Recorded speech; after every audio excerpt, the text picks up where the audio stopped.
जय महाराष्ट्र मित्रांनो, पोटाची चरबी कमी न होणं ही एक सामान्य समस्या आहे।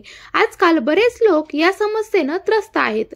अनेकांना थुलथुलीत पोट आवडत नाही। प्रत्येकालाच असं वाटतं की आपण फिट मेंटेन दिसावं। आजकाल वाढतं वजन आणि खराब लाईफस्टाईलमुळे पोटाची चरबी वाढत जाते, ज्याच्या शरीराच्या संपूर्ण फिटनेसवर परिणाम होतो।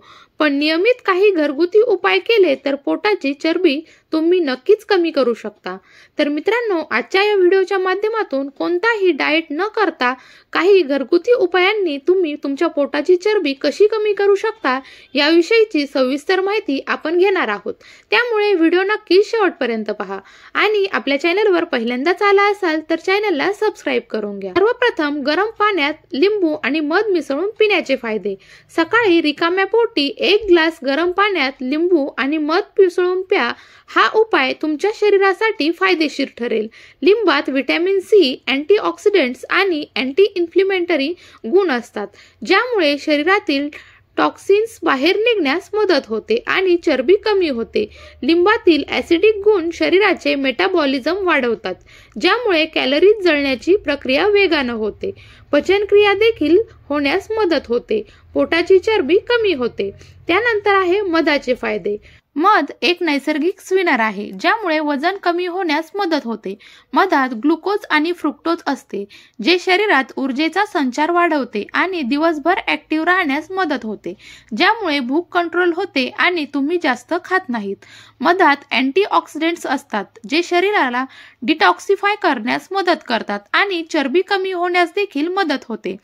गरम पाणी प्यायल्यानं मेटाबॉलिझम वाढतो आणि शरीरातील एक्स्ट्रा फॅट कमी होण्यास मदत होते, ज्यामुळे शरीराचे तापमान नियंत्रणात राहते, ज्यामुळे चरबी कमी होण्यास देखील मदत होते। गरम पाण्याच्या सेवनानं शरीरातील टॉक्सिन्स बाहेर निघतात, ज्यामुळे पचनक्रिया चांगली राहते आणि पोटाची चरबी देखील कमी करण्यास मदत होते। 1 ग्लास गरम पाणी घ्या, त्यामध्ये अर्ध्या लिंबाचा रस घाला, नंतर 1 चमचा मध घालून व्यवस्थित मिसळून घ्या। हे मिश्रण सकाळी रिकाम्या पोटी प्या। हा उपाय करण्यासाठी खात्री करा की तुम्हाला लिंबू किंवा मधाची ॲलर्जी नसेल। हा उपाय केवळ तुमच्या डाएट प्लॅनचा भाग नसून यामुळे पोटाची चरबी कमी करण्यास मदत होते। बॅलन्स डाएट आणि नियमित व्यायाम करणं देखील गरजेचं आहे। जर तुम्हाला आरोग्यासंबंधित कोणत्याही गंभीर समस्या असतील तर हा उपाय करण्याआधी तुमच्या डॉक्टरांचा सल्ला नक्की घ्या। तर मित्रांनो, महत्त्वपूर्ण असा व्हिडिओ होता। आवडला असेल तर लाईक करा, शेअर करा आणि आपल्या चॅनलला सबस्क्राइब करून घ्या। धन्यवाद।